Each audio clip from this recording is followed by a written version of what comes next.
Good afternoon, everybody.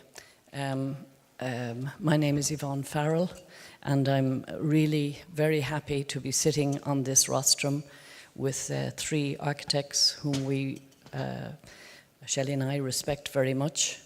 Laura Peretti, Sami Rintala, and Liz Diller. And we are very grateful that you have taken the time to sit in a room with us this afternoon under the title of Ways of Thinking. And the format for this afternoon is that we have invited each of our speakers to give you a short 5 or 10 minute resume of their thoughts, so that we can use them as the, if you like, the basis on which we can discuss new ways of thinking. And on behalf of Shelley McNamara and myself, I would like to thank the Biennale for having us as curators for this exhibition. And it really lifts our hearts and our spirits when I see people like yourselves, strangers, who are spending the time reading and looking at the work of architects from around the world that are in the Arsenale and in the Giardini. So you're very welcome. I hope that you get something out of today, and that out of these great minds that we try and change the way we think by listening to these architects. So I'll ask Liz, if you don't mind beginning. I know you've traveled across the Atlantic to be here in a wet Venice, so not only water below but water above, but still a very beautiful city. So if we could ask you to begin, please. Okay. Thank you. Thank you, Yvonne, also for the invitation to come here today and to participate in the Biennale. And I'm glad to be out of the rain and here with you all. I'm going to respond to Yvonne's prompt by showing a project, one project. It's different from what is in the Biennale. And through this, I think there's something to say. So the project is called The Shed, and it's in New York. It's on the west side, just off of the High Line, another project of ours. And what makes this project special and unique is that it's a project that we brought to the table as architects. We're constantly thinking about the agency of the architect. How much power do we have? We typically are handed programs. Is it possible to actually imagine a new program, a new project, be your own client for a while, and then have it assimilate and kind of normally into the system? So what you see here is right here is the very end of the High Line. This is a brand new development, a huge development that's happening in the US called Hudson Yards. It's over an active train yard, and many millions of square feet here, of which we designed the Shed, which is right there, and as well a residential tower. So we have one project for the city, one project that's an independent non-for-profit cultural institution, and this is a commercial building, residential building for a developer. It's just happened by chance that they're all here, and we tried to make an ensemble. So in 2008, the city put out an RFP, a request for a proposal from anyone, a cultural institution, anyone that could come up with a cultural use for a small piece of property in this large commercial development. And 2008, the economy was tanking. It was just going down, and no one was really thinking about culture. We thought it would be really interesting in our naivete to consider what a new cultural institution could be if one would have a chance to do it. So this is the site, and that's the provocation, very small footprint. And so there are these 1,200 cultural institutions, visual arts, performing arts centers. Why does New York need another one? And so our idea was to make a building that could, for contemporary art, that could stay contemporary, to make it multidisciplinary, because most of the arts are siloed in New York, visual arts and performing arts in different places. We wanted to put visual and performing arts and creative industry together. Flexible, but not generic. That's a sort of big question that we think about a lot. Scalable and something capable of being indoor and outdoor, and maybe a new financial model in 2008 when there was no money for culture. And the only example of this multidisciplinary, future-forward kind of thinking was that we could come back to was Cedric Price's Fun Palace. And so here's the project, very, very simply. It's one fixed building here, multi-level, and many sort of open floor plate spaces for different kinds of things to happen, and a shell that moves in and out, telescopes. When the space is not needed, it just rests back here. When it's needed, the building can expand and enclose double its footprint. So this is all in response to what does art look like in 10 years, 20 years, 30 years? Nobody knows, and no one can predict. So the idea of architecture of infrastructure was what really became the idea here. Infrastructure meaning structural capacity, loading capacity. It meant power, lots of electrical power, and space. Sometimes partially conditioned space, and here it's actually all conditioned. Different sort of strategies of publicness and private, and this is how it sort of earns income. It could have Fashion Week or something like that, or Frieze Art Fair, and then sometimes be entirely public, like here, or partially like that. And actually our economic model was pretty interesting. So this is the building. It rolls on 6 points, opens and closes. The interior of the shed space is just a very big fly space, and at the very top, this space, which is the space of the truss, is a continuous theatrical deck, and you could do anything from there, and basically like being in the fly tower of an opera space. Now, can you do the first animation? Okay, so here we are. There's a train history to this site. The High Line was once a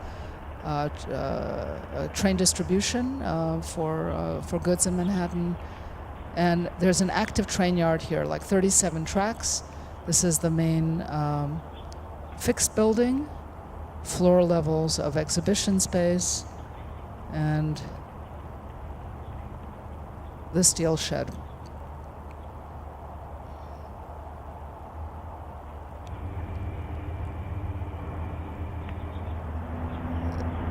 So this operation of it moving in and out is really, it's not meant to be a spectacle in and of itself. It's meant to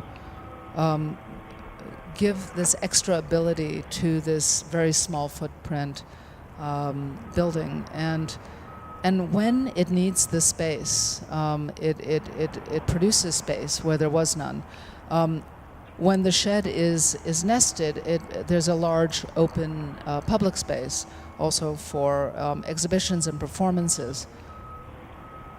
But if you don't need this big space, you don't have to heat it and cool it or program it. So it's extremely efficient that way. And so you could see people walking up here. This is it's all very, very functional in here. These open and close and produce a totally airtight conditioned space. And we show this balloon, but it could carry like tens of thousands of pounds. And we could change the shape of it. And darken it, and also keep it acoustically separated.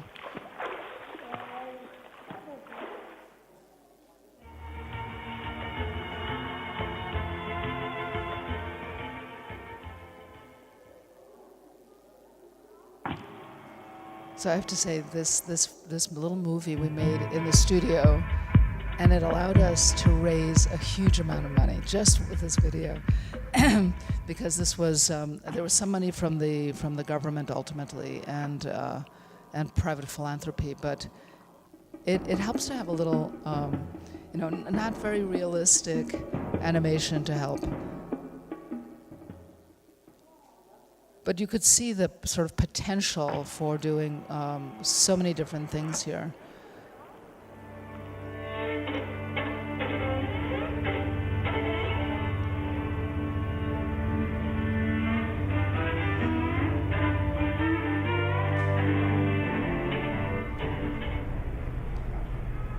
So this, I don't want to take up too much time. I'll just show just one little extra piece, because a little bit of the feel of it. So the industrial New York past was definitely something that we were thinking about. This is the meatpacking and light industrial area.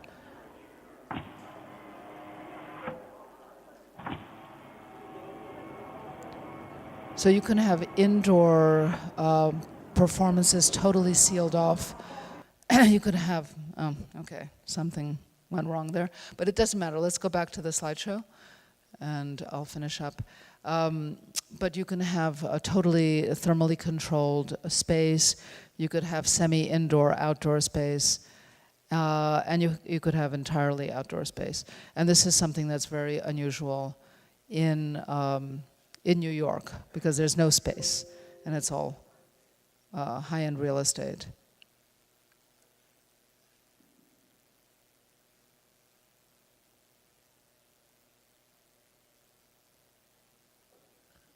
Sorry about that. Oh, no.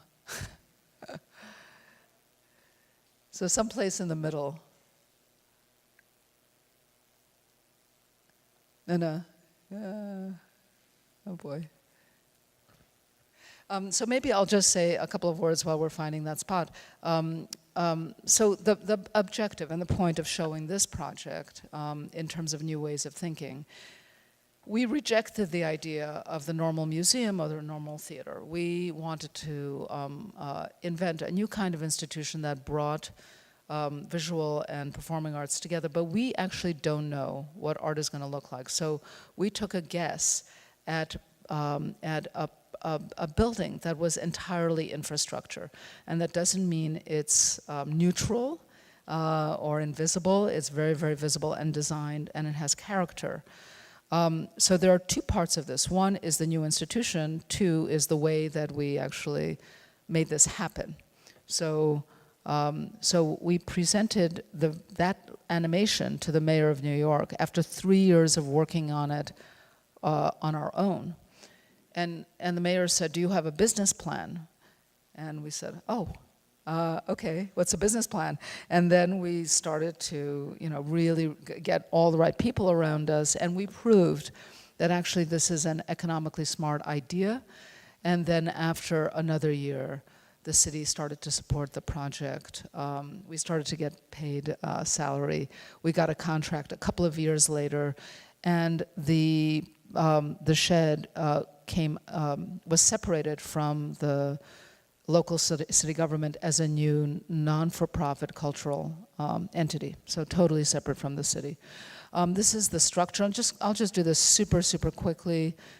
What you're seeing is a very efficient structure. This is the steel plate structure, the duct next to it, and blackout shades in between, ETFE pillows for all the nerdy architects out there. This is just a piece of the steel work going on, actually in Monfalcone here in Italy. And you could see just how big this thing is. You can see that guy there. And the wheels are huge. And it was just really sort of incredible. This is the making of one wheel. Here's the ingot, and it's being sort of condensed and smashed and then cut and then lathed. And then made into these various wheels with the bearings, the roller bearings, and the shafts. And there it is. And our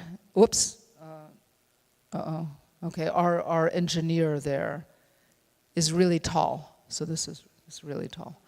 And the kinetic system is the wheels on the bottom just runs on rails, and the motors are here. And this is the motors. One group on each side, there's twice, and together this takes the horsepower of one Prius engine to move this building in 5 minutes. So it's done in a very efficient way, and you could do it off your belt with a button. So here is now the shed in construction in New York.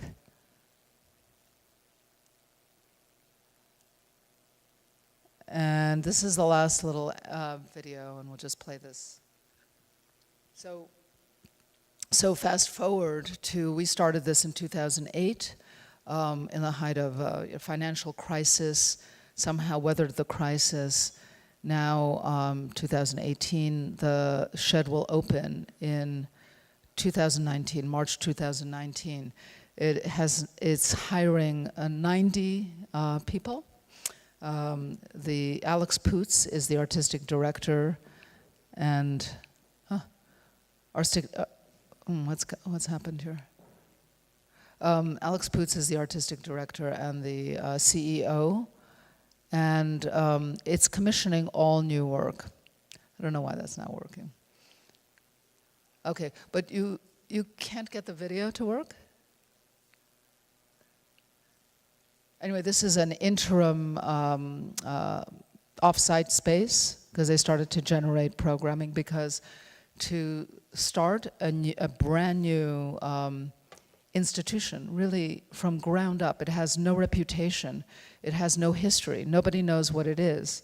And to open the first day with all new commissioned work, with all new staff, all new building, is extraordinarily risky. So to mitigate the risk, I don't know, that's failing. But okay, that was a little bit looking up at the first time the shed moved.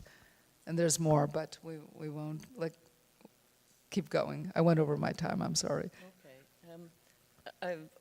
I think what we'll do, that's really beautiful presentation. So I think maybe what we'll do is that we'll have the three together, and then we'll have a discussion on the themes, if that's okay. If you're not.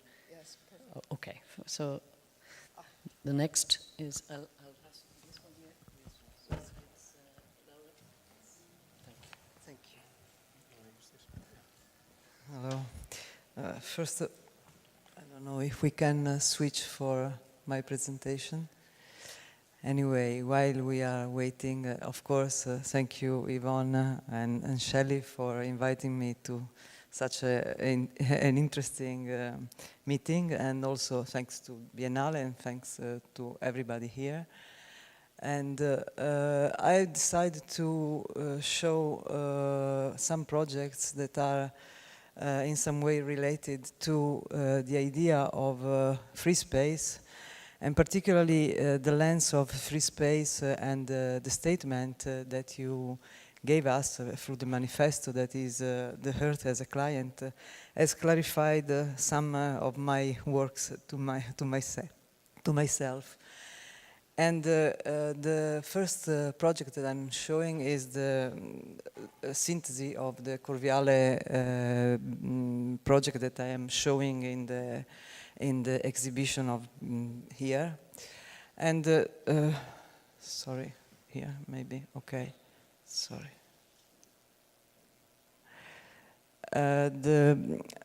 The Corviale is a well-known building in the world of architects, and it has been built during the end of the 70s as a dam against the urban sprawl, in order to solve the problem of dwellings that was at that time very consistent in Rome, but also to preserve the Agro-Romano from the urban sprawl.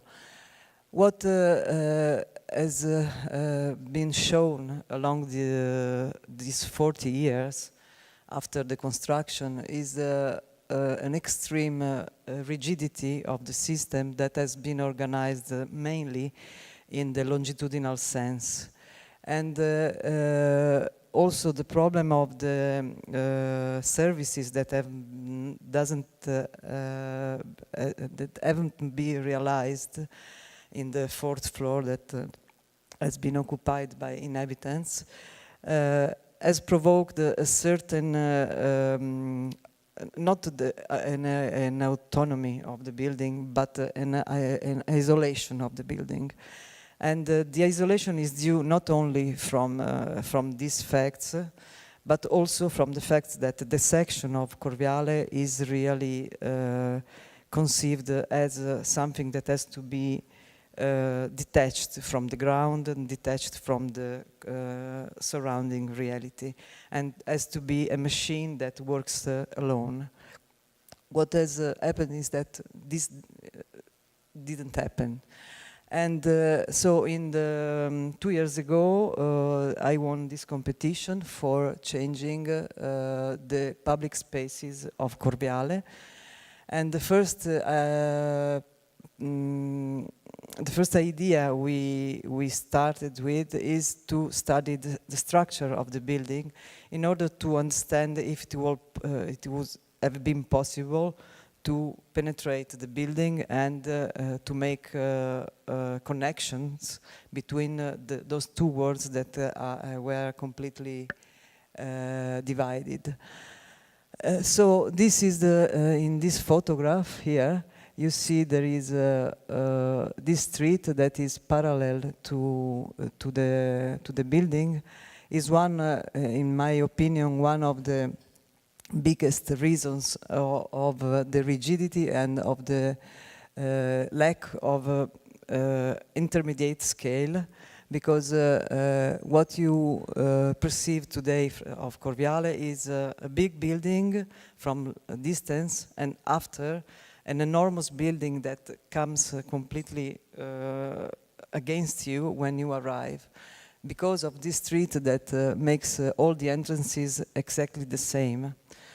And what we did was first to change the way to access the building along the kilometer, so that a different access to it would have changed the identity of each part, because one of the problems that inhabitants as reclaim is that they don't understand where they are. So to give identity to this building without destroying the wonderful, I must say, block of concrete that it is, was to play with the only other protagonist that could be around, that is the landscape.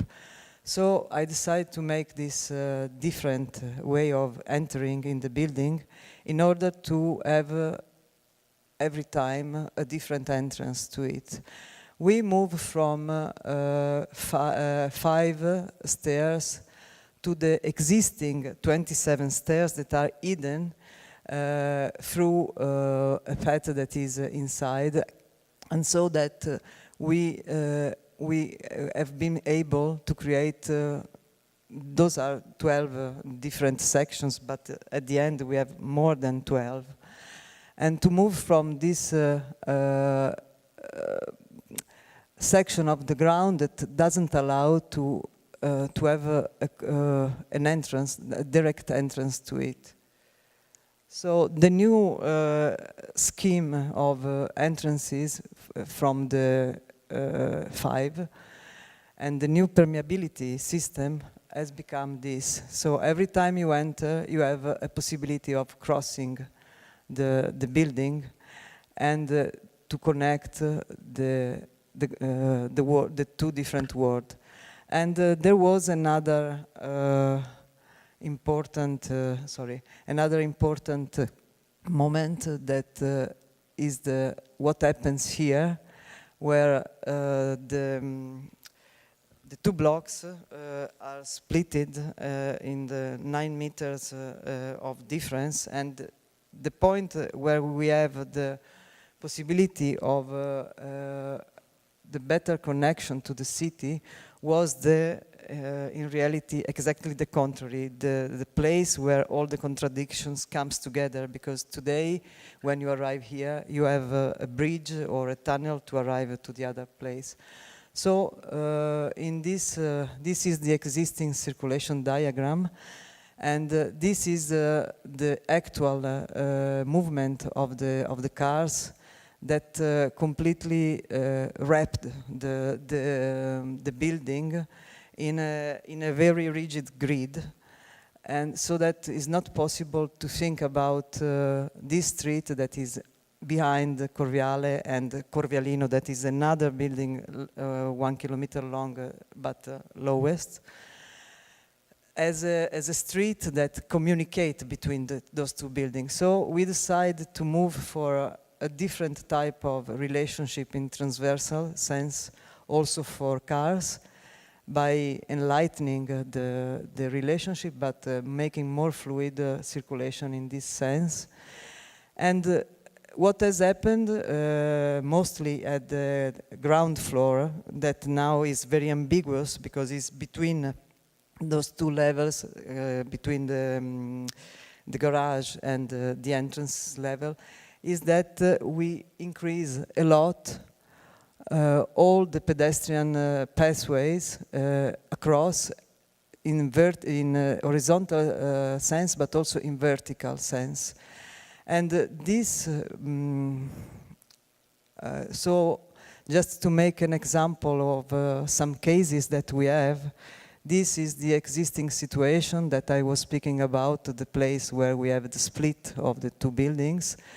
There is a bridge that brings you to the other side, but you have to climb and to get down from this bridge, and it will become like this. So it's a much more simple.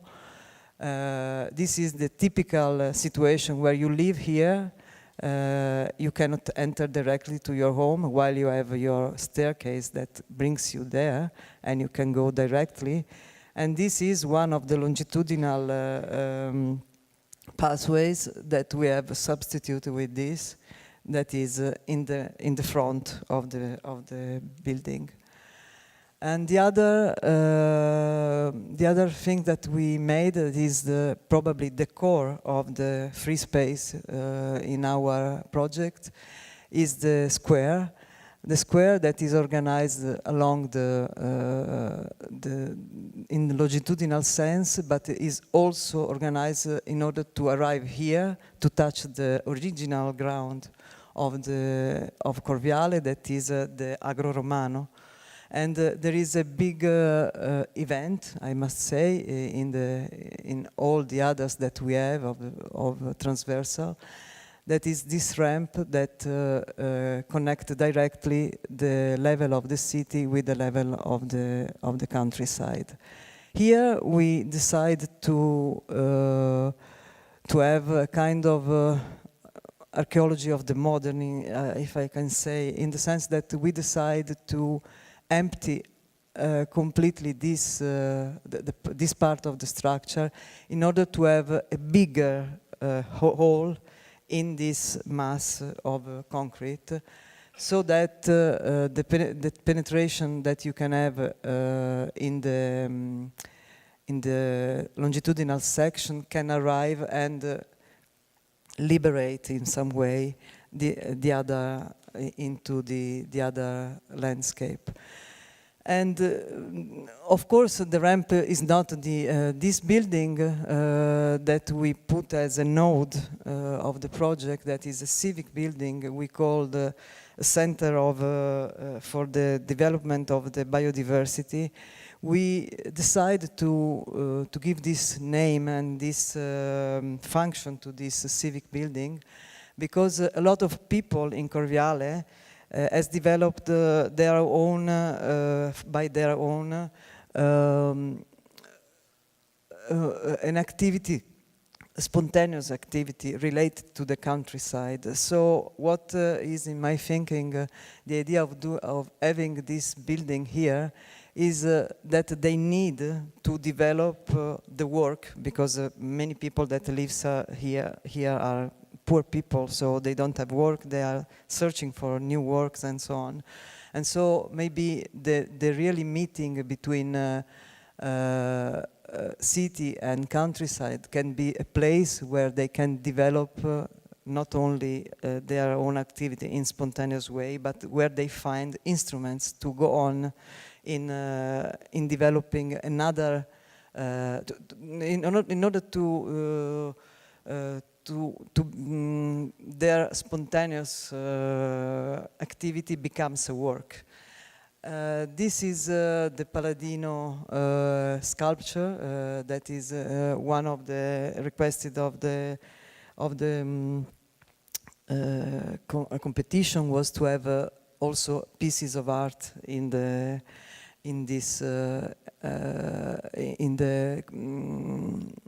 team.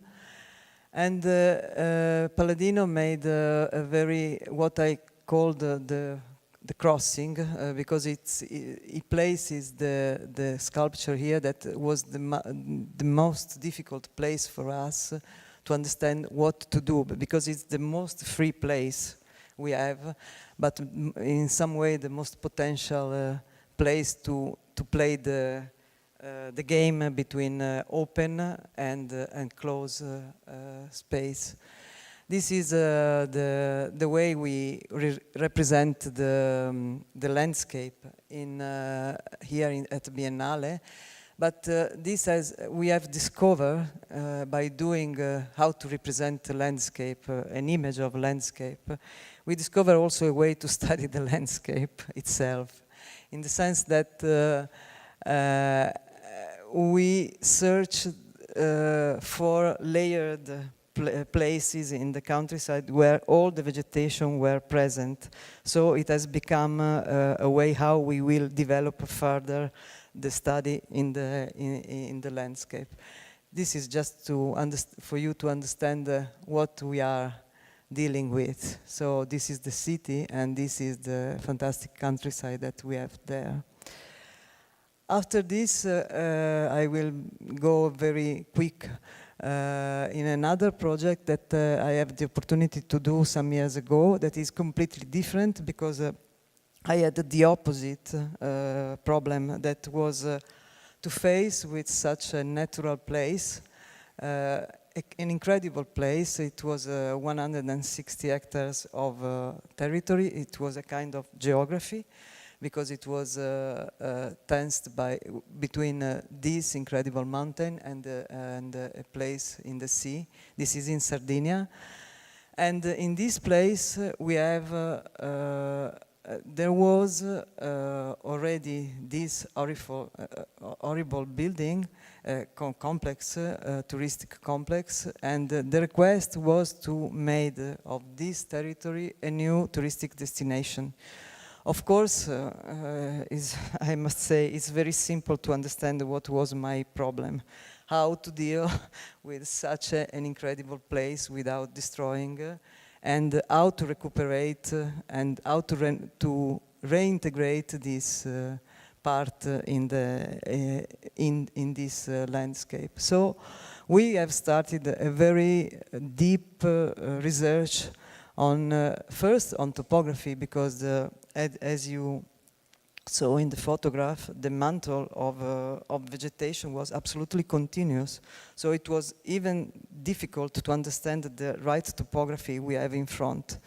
And to search, and the project was, and also the way how we look to the territory was a way to do the project. This is the south side, so this is completely south. And there are valley and ridges that are completely north. So this has been a good way to start. After, this is just one resume of this very long work that we started from, that has passed a lot of steps by doing an atlas of all this part, and by doing some projects after having write a lot of things about territory and doing other projects for other parts, and finally The problem was not the problem, but we arrived to find places to find sites that can become places by the constructions of some 2 resorts and some buildings that they want to be there. Of course, there were a lot of problems about parking along the coast and so on. Basically, this is the synthesis of all the selected maps we did that are just shown here. This is critical maps of all the critical points that we have there. These are the things that we want to respect, and these are the area where potentially something can be installed. And my croquis, I think, are even more clear than those maps. And we decided to leave all the higher horizons cleaned, to clean also the valley, and at the end to build where something is already built and to increase there, so to renovate what is existing. To find another segment eventually where you just put all the building, to use the sun, and to use, of course, the inclination of the slopes, avoiding what are the slopes that are too deep, so that we find an intermediate area in which is possible to build. After this, just to have an idea of, I show just some of those projects, and this is a space, a public space that we decided to project. That is a square that is in which there are a covered part that is a kind of room for exterior. That is this building here, that frame the sea in this sense, and the mountain in a more open way. And this is a passage that gather all the complex, that is organized along the slope. Every time you have 3 meters of slope, you can insert a series of rooms. Of course, we have tried to find a good way of matching free space that was there together with the infrastructure problem, of course, because one of the problems I found when I was there is that the previous project has left a lot of infrastructure lost in the landscape, and they wasted as well as bad buildings has done. So infrastructure was another problem that we have tried to solve with electrical machines that can run inside and bring all the... And of course, architecture is very... we have tried to make ground zero of architecture in some way, I must say. We tried to just to put shadow in this contour line landscape in order to not to impact too much. And this is our other part of this project. The other project that I want to show is a little project and is a special place in Azerbaijan where we have the landscape is this place together with burning rocks that are natural that burns by themselves without any kind of because the gas is under the earth, so there are this fire are incredible, of course. And for Azerbaijan, they are energy is is their best provider of money, of course, because it's an economy that is based on oil and gas. So it's a very important element. And what happens is that along the history of the Via della Seta, sorry, I don't know how to say, the Silk Road, sorry.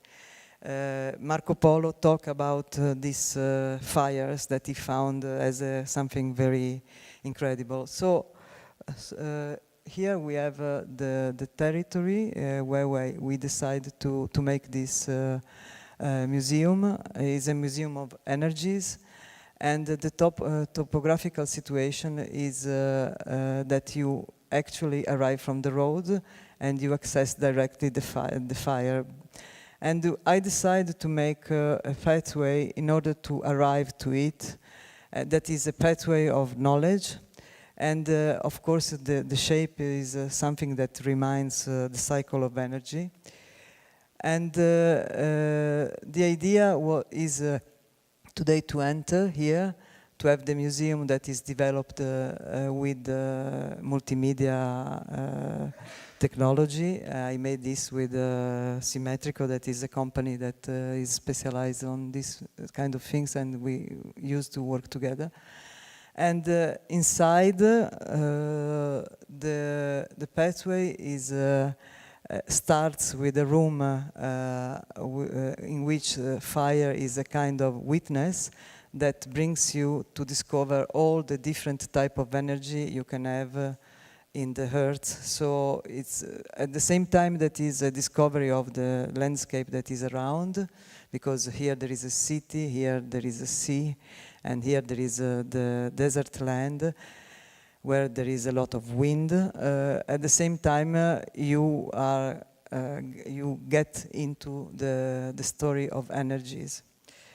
This is the section, and of course and this is mainly the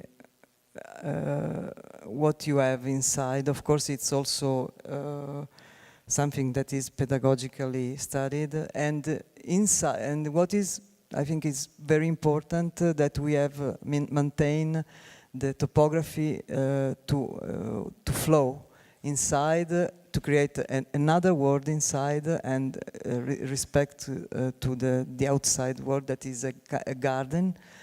But this opening allows also to the people that lives there, that are using this fire as a place where they are going, where they do, where they cook their meal. I decided to leave this passage because I want to, the people continuing on cooking and using this place. This, the interior at night becomes a theater of fire that can be used by the people in a different way. And the interior is also this garden that is completely different from outside. This is the last part where they have gallery, where people can leave their own messages about energy. And this is finally the place where you find the rocks that is increased by this place where they can gather around a chimney that reminds the Caucasian chimney, and that makes possible to have a place to meet. Here there is a cafe, and here on the other side there is an auditorium. The last, very last, is a void space that has been asked to me to transform by remaking the facade. Is also in Azerbaijan. By remaking the facade, and I refused to make a facade. I decided to make a space, a public space. This is the this is a square. I double the dimension of the actual museum and make a kind of porch that contains the garden that is developed also in all this part. And I decided to switch because this building is at the edge of the main entrance of the city, and to work on the facade in this way because the building was too little. So I decided to make this new facade that at the same time is a new space. There is also another shadow for the garden, that is a roof with all the typical drawings of their carpets, and that's it. I mean, it's so. Regarding the free space we were talking about, those projects are all related to the idea of using the void in order to bring together places that are there in some way, and you have to. And architecture allows you to create the place, but in some way, in those void places where I have worked, many times I have the problem to gather the space around architecture. So this is while you are maintaining the free space. So it's a relative void. And the relationship is between the void and the mass as always to be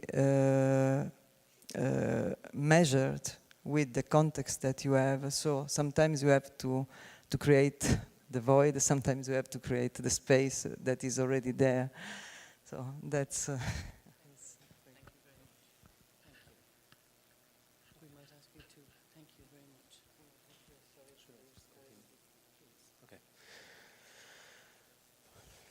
Okay, thanks. Yeah, hello everybody. I'm the last guy left. Firstly, of course, it's very nice always to have a reason to come to Venice, my favorite city. So I really like being here and then participating in this discussion as well. And thanks for everybody for threatening the rain and coming to listen to us. We were asked to talk about new ways of thinking and seeing the world. I like that very much. And then I also like how architecture can provide for the dignity of each people, or people in general. But I was kind of thinking that in our occasion, I think we don't find any new ways of thinking. I think we find some old, hopefully old ways of thinking. So I wanted to talk a little bit about that. So I'll have some general ideas what we are thinking about these days, and then I'll show a couple of works related to the Biennale.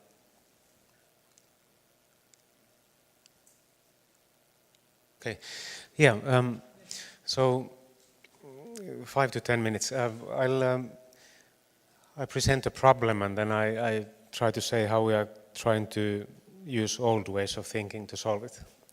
And I think as an architect, personally, I luckily don't have very big problems, but as an architect I have a problem that I feel that when I'm here in Venice surrounded by very clever people and people who are interested in architecture, you get boosted and you think things are quite okay, but when I go back to the field I feel quite alone making architecture, and it's very difficult.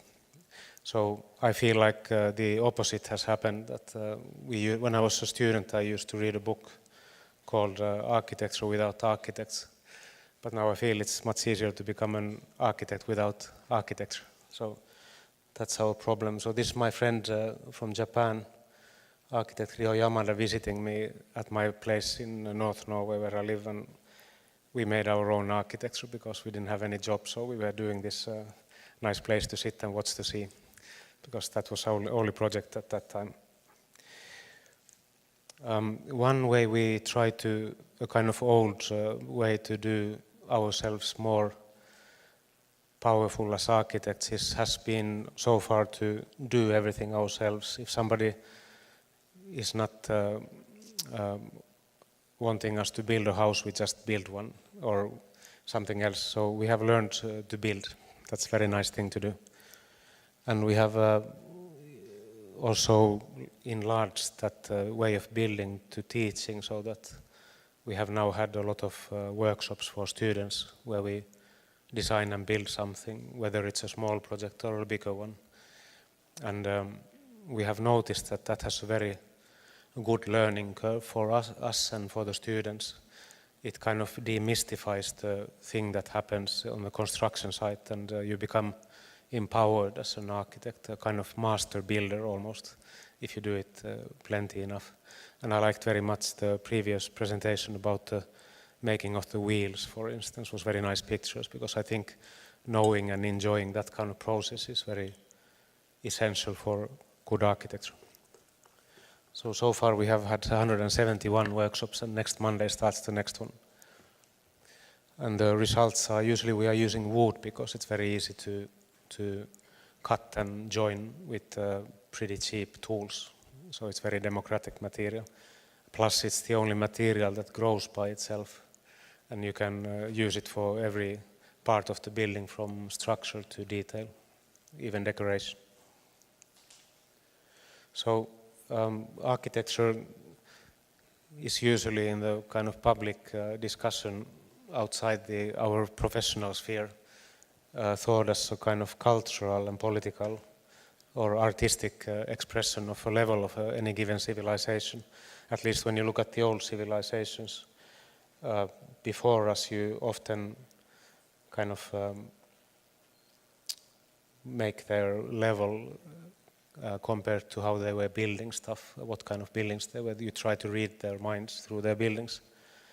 But we have been trying to start to think of architecture as a kind of activity which is just part of nature. It is an expression of an animal called a human being, and part of our biocultural evolution as well. So we can also steer it quite heavily, because even though it is a biological need to have a shelter, it is also a cultural behavior. And through our discussions like this, we can steer this process. It's not only genetic, it's also something you can learn. So there's so many different kinds of architecture that has happened before us in certain civilizations. But what's happening today, which is should be very worrying, is that we are kind of losing our own biodiversity of becoming more and more similar in the world. And if you look at, for instance, languages, which we usually make a correlation between architecture and language, is that today we have 6,000 languages. 100 years ago we had 60,000 languages, and they estimate that in 100 years we have 1,000 languages left. And most of these languages are pretty small ones, so there will not be so many big languages. It's a good measure, it's easy to understand, but another way of putting it could be that every 2 weeks dies a person who is last representative of a dying civilization, which means a way of using the local materials for building structures for that climate, kind of short-traveled architecture. So instead of having this kind of dialects of architecture, we are imitating much more the other languages spoken in other places. So we're importing architecture from other places. So that's not probably good. So I would encourage young architects to try to understand local dialect of architecture from on the place where you are building, not the form, but the reason why they made that form, and think of that reason a little bit. What material was used, and what form was used, and why they were used. Another interesting thing about culture and nature is that culture, what is what we are doing here quite a lot now at the moment is an agreement between us. There are many things that are fiction, actually. So there are imagined orders and hierarchies and values that are driving our actions very much without us understanding it all the time actively. While in nature, everything is connected in a different way. There's a constant flux between things that are actually existing. They are not imagined orders. So that also could, one could say that we should maybe look less at culture and look more at nature, because this is real and this is not always real. It is an imagined way of looking at the world. And if you want to drive that point even more powerfully, you could say that there are several kinds of culture as well, and in our imagined hierarchies, sometimes some other cultures are higher than others, but it's not necessarily so in a natural order. So if I'm just joking a little bit here, this is a place in Oslo where you can eat as much as you want, and it's called advanced culture. We are very highly advanced Western society, while some primitive cultures have to catch their food in some primitive ways, which actually are very precise and beautiful choreographies as such. Of course, they would probably rather come to this place and eat, but there's very many critical ways of thinking around this. But it's worth knowing both of them. We are kind of a little bit blinded by our way of looking at the world because we are democratic and free to do our things. So this word primitive has other similar words around it, like pristine and primal. And they are pretty interesting words for connected to architecture. Primitive can be something negative, but it can also be something elemental, primary or basic. And I feel architecture should be something like this. And interestingly, pristine means uncorrupted by civilization, which is an interesting way of looking at things. Usually civilization is meant something very positive, but you can be corrupted by it. It's also an interesting idea. So, just to sum up, I think one way to keep architecture alive on the field when you are working there alone is to become a kind of group of craftsmen and craftwomen that are able to do architecture, not just talk about it and draw it, but also really make it, so that because I think architecture as such is you can't communicate it without really making the space for other people than ourselves. So it's very important to be able to also realize some of those spaces, to be able to communicate it, and also to test it for yourself. After you have made 20 spaces, you know much more about spaces than before doing them. But maybe after drawing 20 spaces, I don't know how much the learning curve has happened there. And another way is to assist this site-specific human biodiversity instead of copying ideas from other places, from magazines and such.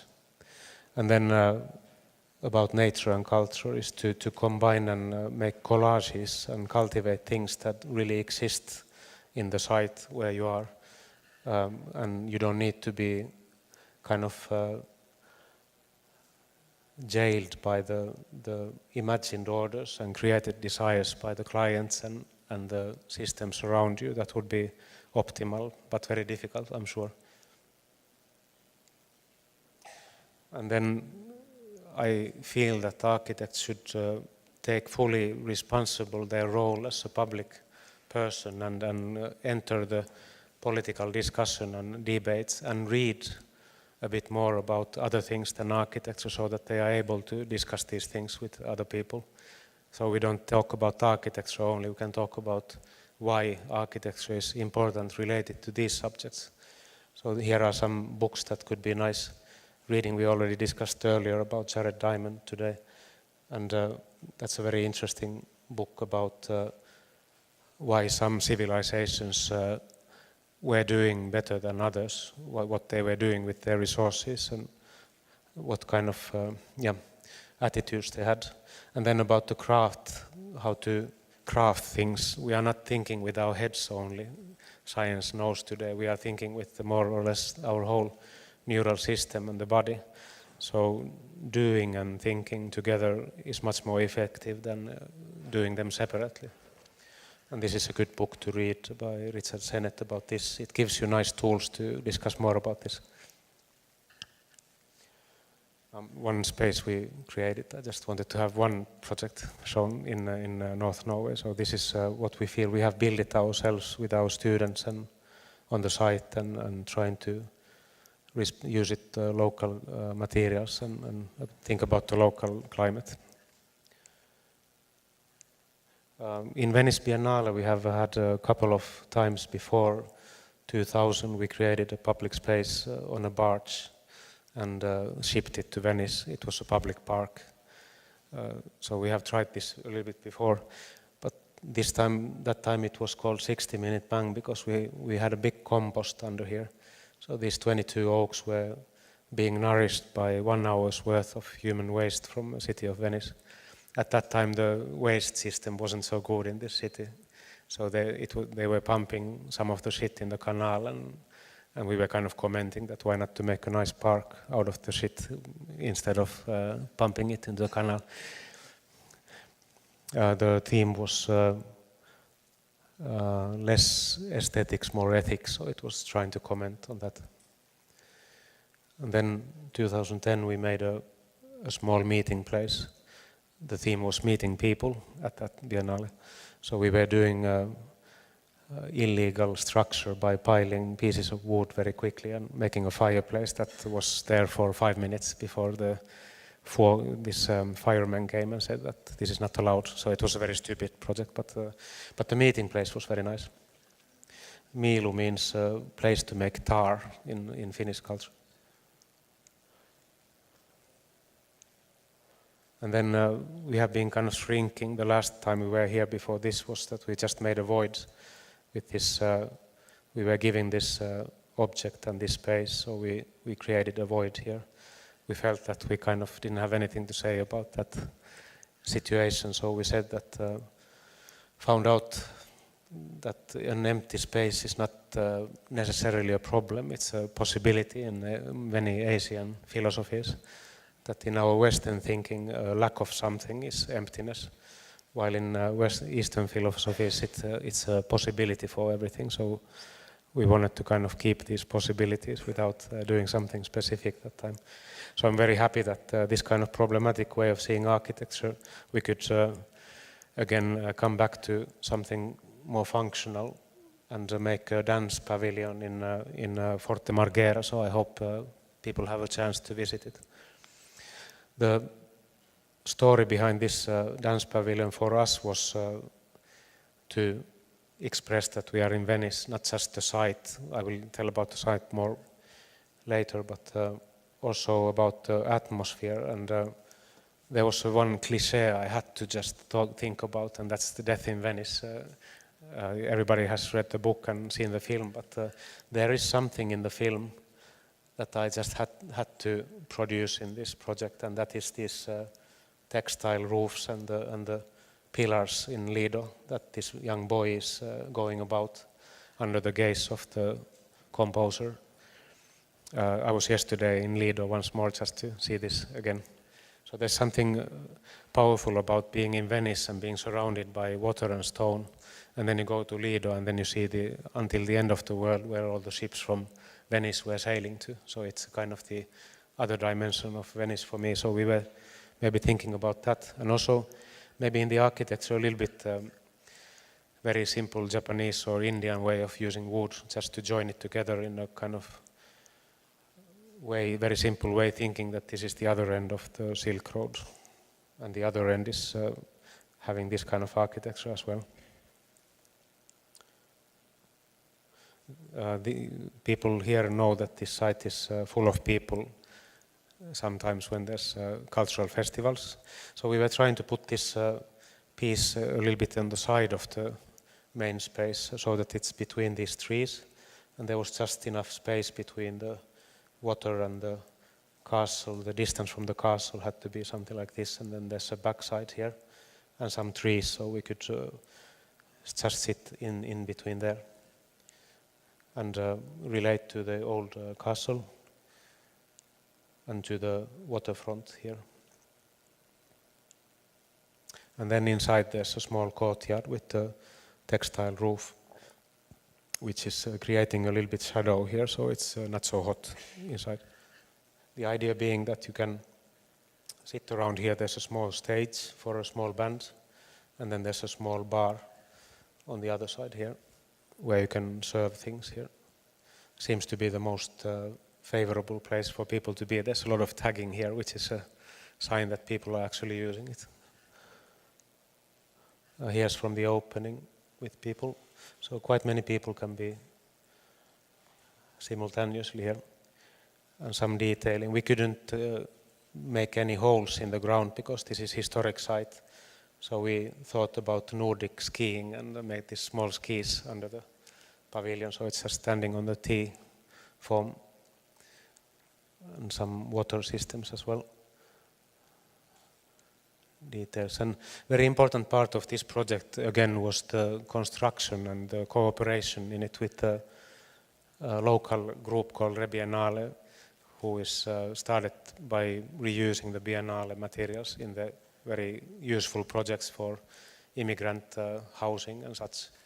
So these guys we became very good friends with and worked very well together with our small team as well, being here. Worth mentioning is the opening itself as a political happening, which I'm very happy about now afterwards that it took place there, because Biennale, you might know that they have a very active political life. They are commenting against the big ships that used to come to Venice Centrum, and they helped to pull them out. Non grandi navi was this is still the homepage for this, and so on. And in this opening, your mayor, with his opinions, he insulted our work team, especially the African members of our work team, by asking if they are selling drugs, which was totally amazing comment for me. So I became very angry at this man. Maybe he's a nice man to have a beer with, but at that moment he wasn't a very nice man. And he was politically incorrect, so he gave a speech. I don't understand Italian so well. I don't know what he was talking about, probably something correct and nice. He's also an architect, by the way, by profession.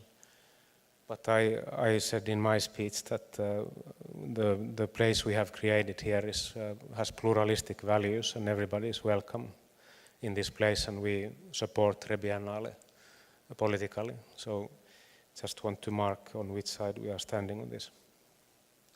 But this movie, his speech is online, and so is probably all ourselves.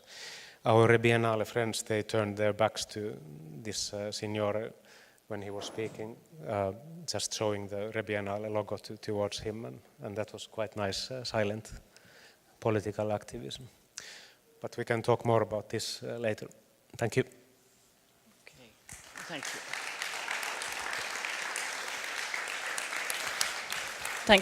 Thank you to our three speakers. I would like to begin a discussion between the three of you now as practicing architects across the Atlantic, high near the Arctic, and in 171 places around the world, and from Azerbaijan fire to Rome. When I hear you speak, first of all, Liz, about how you made the project happen is one kind of theme for architects where work is difficult to find. And also, Sami, you refer to it too, that sometimes it's hard to get projects, so you make them, and you actually workshop something into being. And in terms of the Corviale, what I find really very interesting is that in the ways of thinking in the 1970s, architects were really hoping that they were solving a social problem by making a kilometer-long place of habitation, but that nature was forgotten about, and there were 5 connections to ground, and you've made 27. And it just is very interesting, I suppose, when you go from Rome to Nordic countries, say to New York, that the issue of nature and time and space and how we anchor ourselves into the earth. When I look at this amazing building, which you kindly showed us, this shed and this incredible American tradition of incredible industrialization, but it's interesting that the pieces are made here in Italy and shipped to your country. That may be the element of, when we talk about new thinking, and there are young architects and practicing architects presumably, and non-architects in the audience, that new ways of thinking change the way the future is made. So one question to you all is that your own work changes. How does it change? Or what influences you in terms of how do you change your mind, or is there an aha moment in projects where you say, this is a new idea? And also the second question for each of you would be, do you think that the Biennale is a place where sometimes you come across an idea that you haven't just thought about in that particular way before? So maybe you begin with the first question about what changes your mind. Liz. Okay. Well, just generally, I realized thinking back on how just all the projects, and how they relate to each other. There's always some agenda. There's some kind of interest, some kind of curiosity about, a particular theme and how it could be worked out, and an itch that needed to be scratched, And for us, there are various themes. One very strong one is visuality. Another one is democratizing space. Another one is the role of technology. How do we think technology and architecture together? There are these things that we constantly think about. They penetrate every project somehow, whether we want them or not. And then there's a set of particular circumstances in every project that produces a site-specific result. And the new is just, it's a very sort of, I think as architects, we're always, we have this kind of progressive way of thinking that we're always contributing something new to the culture. And I sort of feel like it would be really boring if we didn't, right? If we were just repeating. But at the same time, I always feel like I arrive at a problem knowing that other people have been there before me, and that there's some kind of discourse already around that issue that you simply step into, and you have to know, you have to situate yourself someplace in an argument, whether it's a historical argument or a political or economic argument or something like that. So there's a sort of, and this is the question about revolution or evolution, like which way do you take? And I think it's, it's very rarely revolution, because you're always starting with a lot of stuff that you have to unpack. So I wanted to just point out just one project, and maybe, I don't know, it serves as a kind of curious example.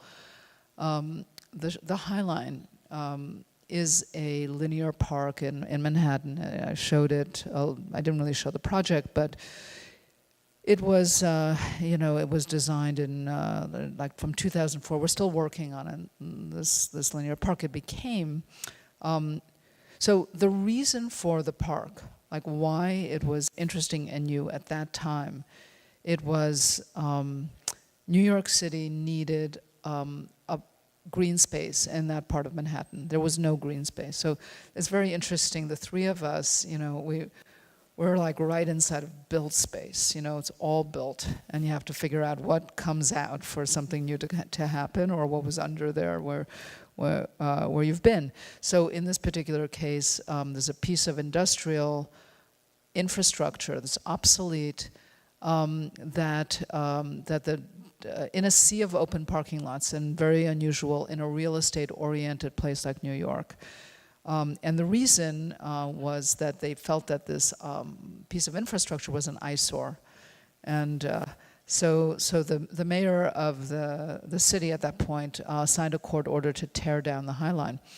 And just afterwards, a new mayor came in, just saved the High Line in time, appealing to young citizen activists who wanted to transform this into a park, and that's where we came into the picture. And the whole sort of the history of it was, that just like how to add to this very lightly, because it was already very strong. But when I think about now, fast forward, it's 2018. The High Line opens this first part in 2009. It becomes a phenomenon, and totally without, we never predicted it. And there's development all over. Triggers great development. It's copied in different parts of the world, or the idea of taking obsolete infrastructure and turning it into a linear park is now something that's become a kind of viral thing. And I think about it, like, so what's new about this? Why is it that it became so popular? And I think that the reason is that, and it's kind of primitive. It's a primitive reason in the end, in a way. We have basically a park that's linear. You can't really throw a ball. You can't play baseball or soccer. You can't bring a bike up. You can't bring a dog up. You can't do anything. But you go up there, and all you can really do is walk and sit. And for an urban culture like New York, the notion of doing nothing is a new idea. It's kind of an invention, and very few people take out their cell phones. We were talking before about Instagramming and stuff like that. Very few people take out anything. They just kind of walk and sit, and it's sort of an. And I think that we sparked this, or maybe we didn't. I mean, there's a deep need for social and public space all over the world. That's very, very clear. And the combination of that plus a new phenomenon, which is that we're a digital culture and we're always obsessed with the digital stuff, it produces a desire maybe to turn it off. And I think that somehow the High Line triggered that, and it became a kind of a symbol of that. It's kind of like an absent digital situation there. So I don't know, I think that you start off with wanting to do something new. You're always tweaking something that's already been there. The shed is based on industrial culture. It just takes it another step. It puts two things together that typically aren't together. And I think that for us, it's really the curiosity of how to translate, the new inputs into old systems. Just following on that, maybe we should really describe architects as kind of scientists of invention. That when you see the list, the recommended reading from Sami, and you see Pelasma's eyes of the skin, I think as human beings we forget, especially in a digital age, that we are in fact bodies with skin, and that we relate to one another, we sit at certain distances from one another, and that maybe that in the digital age that architecture has more of a role to play. And so just before I hand the microphone over to the other speakers, that what really strikes me is that as I go back to see the work of these three architects today, and I see the 1:40 model, I see the 1:50 model here, and the 1:1 out in Marghera, the 1:1000, the 1:500, and the 1:50 models of your work, that we're really trying to freeze frame reality, and then seeing the cascade, like the kind of questions, I suppose, of architectural change and new thinking. When I look at your medical building, which is on exhibition here, that you see that you say it's not stratified, the three medical schools in Colombia, that they're not all together in a little kind of pack, that you make this cascade of single story and triple story spaces, that architectural space, the free space of movement is what connects. And in Sami's, I think what I find amazing in the ways of thinking is that you can smell the timber, the film that you made is really very beautiful.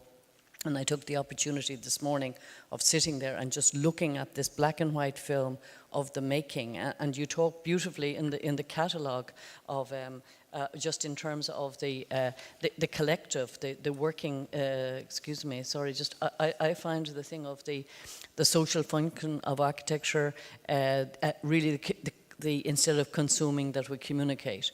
And that maybe I hand over the question that I already asked to Elizabeth, and I'll ask you both. Well, for me, one thing that makes me change is the knowledge. I mean, every time I face with a project, of course I have many ideas that are running in my head, and I try to keep to feel what is the right one. But of course, you have always an emotional impact with the place, with the site, with the city. That is fundamental, and I have learned in my career to hear about it by myself. But it's not, of course, it's never enough. And the way you act the process, the way you start to study the problem gives you a lot of different point of view. And also the point of view is something that is not there. You have to research which is the right point of view to look at. And many times the point of view, for me, it's a way to go deeper in a project, in the sense that the point of view is something that you spontaneously sometimes choose. You are choosing this spontaneously, but it's not so spontaneously. It makes it is a part of your previous experience. So being serious, facing to the problems of architecture that are multiple, that are a lot, that are not personal. So you cannot face to a problem in architecture as it is your own problem or is your expression. But being serious and facing all the problem you have to solve, I think there is also your personal component that you have to learn to hear. For example, is the same that happens to you, me too. This project of the museum of the fire, of the energies, was a place that I went there, and I felt that there was something lacking there. It was a wonderful place, but there was no landscape at the end. So there was a need of landscape, in the sense, not nature as it is, but how to make this place a cultural place, a place that I can enjoy, that I can stay with this nature. So this has happened to me many times, that and this is the reason why I was showing different projects with such a different issues, like Corviale, that is a block that you have really to move for something else. That at the beginning I didn't know what to do with such a complicated building. It is so populated, and you have to think. But at the end, my project is very simple, because it's a way of making the life of these people easier. Because today they are doing like a ball that is going on like a flipper ball, you know, because they are going just like this, and they cannot go directly to their home. I mean, okay, this is a schematical reason. I mean, okay, I will simplify their life, but while you are simplifying, you are giving a difference that is very important in your, for example, in this case, it was very important to me to identify your own house. I mean, I think it's terrible that somebody is going to to visit you, and you have to go and bring him to your home because he's not able to find your home.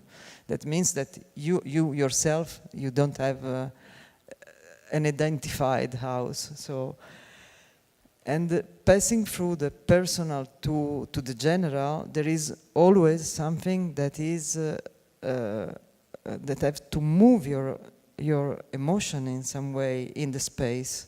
And when you are able to interpret it from the others, what is the needed of the others, that of course you suppose, I mean, because we as architects, we are always doing, we are thinking for the others. In this passage, sometimes there are points of emotion that have some truth. And I realize many times that the simplest way is really to put yourself in the position of the others without being an architect, to come back to your architecture without architects. So sometimes you have to really feel yourself as a common citizen and without, and to have the humility of being a simple person without formal ideas on the space. I don't know. What affects, what changes your, when is your mind changed? Yeah, that's an interesting question. I don't know if you can notice that so well yourself when it does, but I think maybe I don't think this word new is a bit difficult for me. I don't know why. I don't want to look back in history either, but I'm just thinking that it's more like we are making a collage in many ways in architecture, and not just very directly like collage of all the materials and the site as a program and so on, but also conceptually it is a collage of themes and things you want to express and the client wants to express. And also a collage of the people who are part of the project. It's always a kind of picture of them too, the builders and the architect and the client and whoever are invited to that project. So it kind of becomes an image of that too. So I think the beauty of the artistic part of it is how you make this collage, how surprising or beautiful or functional it is. I think it's only there. And then in that operation you can kind of have this kind of poetic wishes you can collect beforehand, I feel. This is my theory. Like also there was a Russian poet called Mayakovsky. He said that he tends to collect poetic ideas in his head, which he knows he can use later on somehow. So to collect these kind of poetic ideas you can get from everywhere in life. You can get from, of course, architecture, but also other forms of art and literature.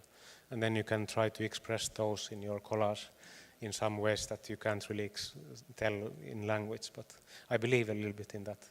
So you are kind of limited set of collage things, but you can heighten or put light on one of those aspects more, and you can make this collage in a new way, if you want to use that word.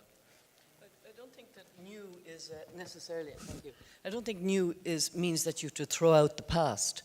I think that the reason for having practicing architects on the stage this afternoon is really that all of us need ways of being able to be self-critical or to add to it. When you describe the High Line, which is unbelievably successful, and it's really feeling the breeze and seeing a bumblebee land on a piece of lavender or something, that the intensity of living in New York and then this line of nature, that it's also contrast. And it's probably, when you said earlier on that there are other people that come, like say in the Corviale, people, it becoming a competition, or in workshops, people coming together, that beyond us as architects, there are lots of other people who are coming together to try and find through our discipline ways of expression, so that we're really a kind of a voice. There's a beautiful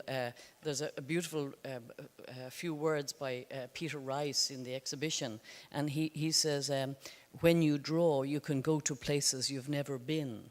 And it's interesting that as we have as a discipline, a way of being able to models, or those videos that you make of the shed, or the collective work of your, like the film inside and the smell of the timber.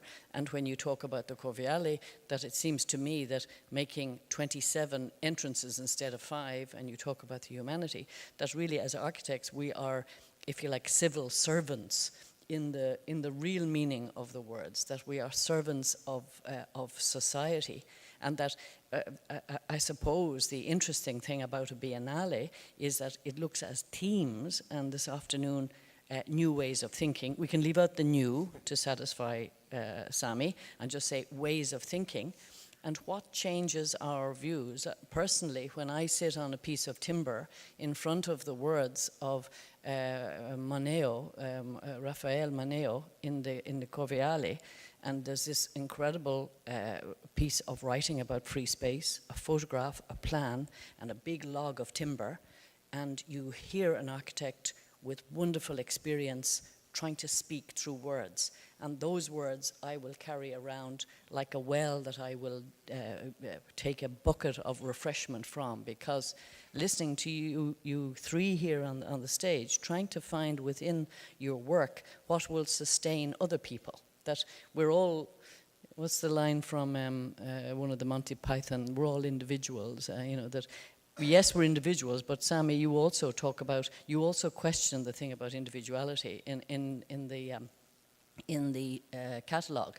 You really talk about you question the singular and you talk about the group, and that is interesting, that we are part of a much wider kind of collective, that we give voice. We're a very privileged profession, that we are commissioned and that we get things to do.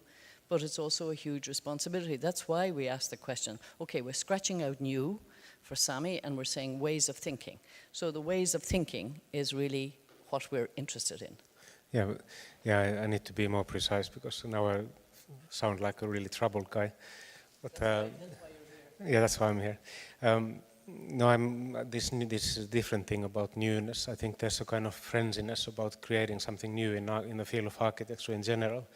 Not in this discussion, but the kind of new forms and something. So instead of trying to find something new, it would be really like breathe easily to see something good instead. So just look at good architecture, not new architecture. So that's my problem. And then you were mentioning something else about, in the end about, now it went away. Your turn.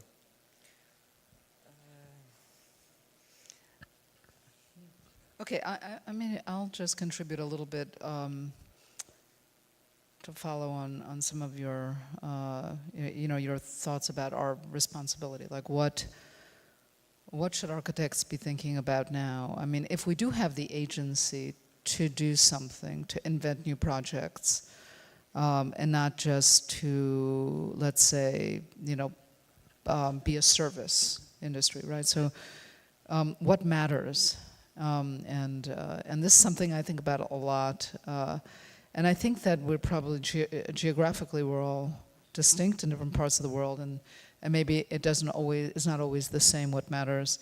For me, this issue, I mean, there are so many things that are wrong with the world, that architecture, a lot of things architecture can't touch or fix,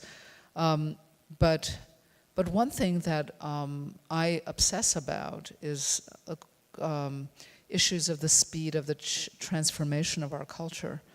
We are propelling at such fast speeds that what seemed to make sense before, right, like a piece of architecture that you find that was like made total sense, let's say in the 70s and 80s even, and even 90s, in your own lifetime, that no longer make any sense today. The ethos is different. The way that people are, the family structure, the way people work, everything changes very fast. And in the last decade, it's moved faster than any other before.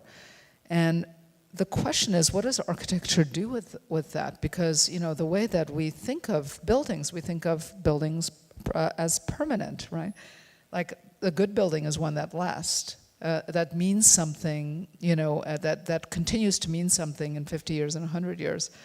And so that longevity, the notion of the classic, all of these things are about permanence and not about transience. So how does architecture itself as a discipline not become obsolete, right? Because in the face of a changing society. And then, so, I think one of the biggest problems to think about is maybe, how to save our own discipline. And maybe that has to do with making structures that can accommodate changing needs, that we think specifically, but we also think generally, and we can't predict the future. But how do we? And I brought this up a little bit with the shed. How do we think about flexibility and open infrastructure and the potential of change without making generic work, right? Making architectures of distinction that can continue to live on. And I think that's just I see my friends' buildings come down. I've actually had the horrible situation of contributing or being part of a project that brought my friend's building down, that was just built 12 years before. And so, especially in urban contexts, how do you think about preserving architecture, things, those values that we all have, with changing values that are... It's a very interesting point, because there's one of the projects from Helsinki, actually, by Tali, which is housing, which we have included in the Biennale. We included it because we have a housing crisis in Ireland. And in the Tali project, which is a very small and modest project, there are certain things that remain constant. But what they've done is that they've made the floor-to-ceiling height 5 meters, so that it allows for change. So you can live there alone. You could have a 3-bedroomed house. You can have a variety within it. But the infrastructure, it's something you talked about earlier on, that the infrastructure remains, but flexibility, there's certain things that do remain. And that maybe architecture, yes, you can't anticipate the future, and the project of the 70s was done in good faith. It was built as a belief, as a dream, but we didn't know everything, and that maybe architects need 3 lifetimes to even anticipate what change might be, or that change is a necessary component of contemporary life. But that the Tali, sorry, I didn't mean to, but No, I think that's right. I just wanted to say that part of that is sort of that we live to see our own projects used in multiple ways. And there's this post-occupancy question of, yeah, so what is the role? What is your role after you've done the work and now you see your buildings maybe misused or used in kind of, like, how do you continue to contribute to the work that you've done? And it's never finished, really, in a way. The question is, does anybody ever invite you back? Surely that's the role of a Biennale. It's just, yes. Sorry, just before you begin. No, it's fine.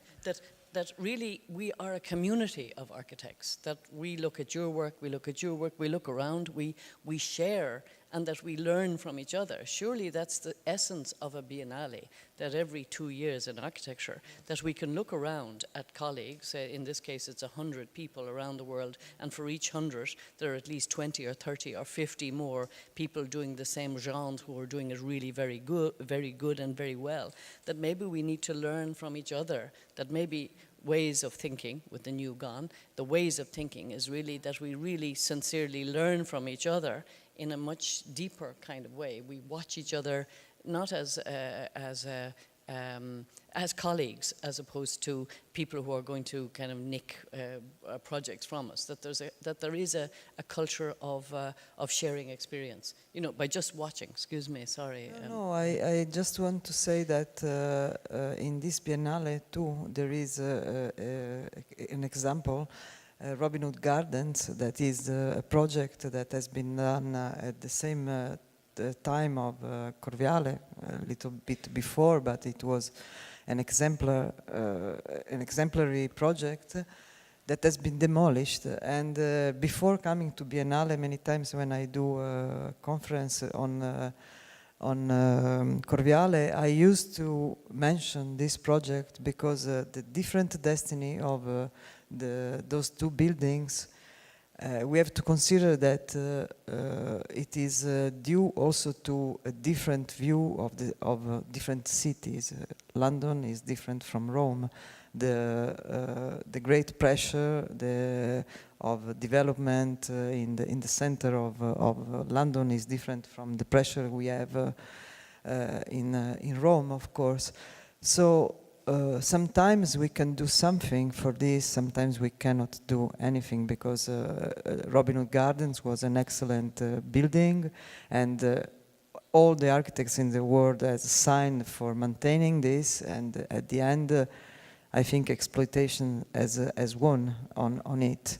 So, and on the other side, I have to remind some Aldo Rossi quoted that he was speaking in l'Architettura della città about the changing of the function of a building that remains. I mean, and today the situation is absolutely different from the time of Aldo Rossi. But during time, we had buildings that has remained as in the shape, void building mainly, no? Or dwellings that has remained dwellings, houses and so on in the city, but they has remained as a shape. They change function, but they remain in the center of the city. This is the situation in Italy. Of course, so, the pressure you have in New York is absolutely different, and New York in some way is another world. I mean, we have different world, in fact, in which we live, and in which the answer that we have to give is local. Local in the sense that the flexibility of a building that has to respond to a society that runs very, very fast is different from the flexibility that you have to apply in a kind of desert in Azerbaijan. But the balance between urbanity and the void spaces that reclaim a certain urbanity, or urbanity that reclaims a certain landscape, I think it's the balance is also something that we have really to look at, because the highline that you made, that is a fantastic project, at the end is I think the great success is because it was there, but it was something, as you mentioned. It seems that to do sport in this place was something new, but it was something new, in fact, because it was not possible to do it there. So you give an opportunity when there is no opportunity of doing something that is not new, but belongs to your need.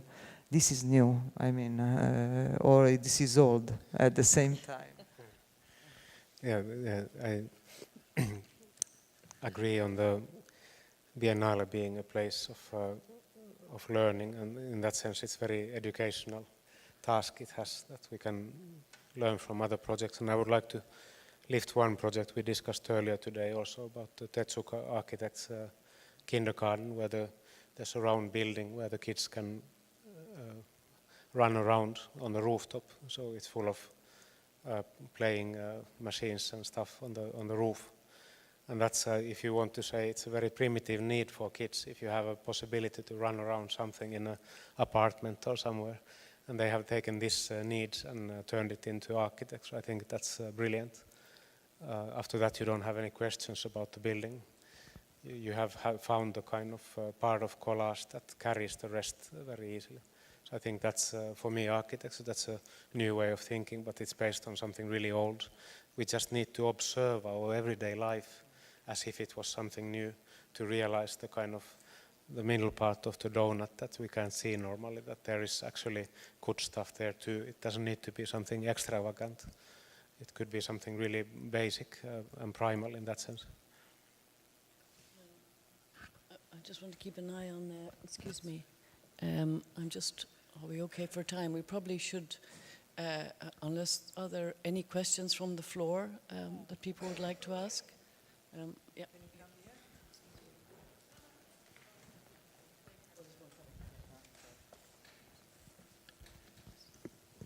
Hello to all of you. Thank you very much. I don't know if it works. Does it work?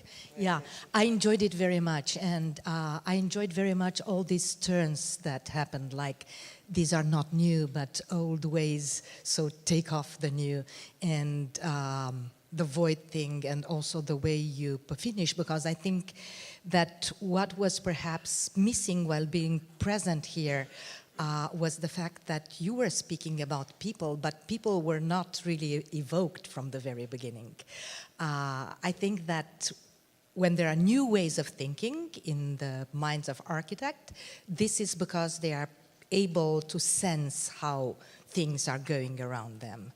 And I think that the way you were been discussing successful projects and interesting projects, it is because they envision or they just sense very well what is the moment. I forgot to introduce myself. My name is Carmen Popescu. I'm an art and architectural historian, and I'm a professor of architectural history. I was very interested here speaking about people because I was very struck also by this Perel Corviale and Robin Hood Gardens.